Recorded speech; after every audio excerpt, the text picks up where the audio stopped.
The very poorest of the poor, most of the world, have always had a horrible time.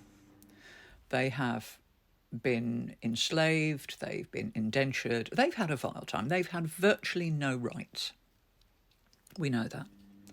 We know that that was wrong because a lot of things that were accepted as normal in the past we now view as being completely wrong, and we have changed that. Chattel slavery reduced human beings who had rights. They might not have been very good rights, they might not have been very whatever, but they did have a few basic rights.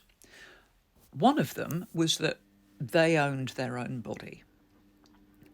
Chattel slavery removed that, and it reduced human beings to objects, to cattle, so that if somebody killed a chattel slave, they didn't have to stand charged for murder, which is the killing of a human being, but they might have owed compensation to the person who owned that slave.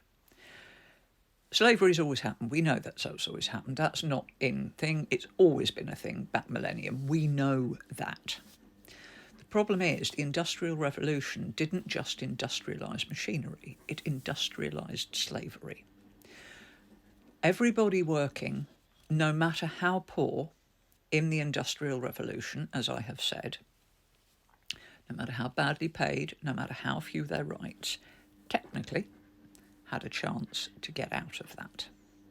That was not the case for slaves. They could be killed with impunity because they were not viewed as human.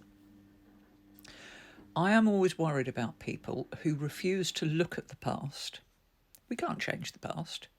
We can't. We need to look at it with all the nuance and the messiness that it was and understand that people had different ethics and morals back then, but we still need to look at it and see it for what it was. And I worry about people who don't want us to look at it because I always have a sneaking suspicion they'd like to repeat it.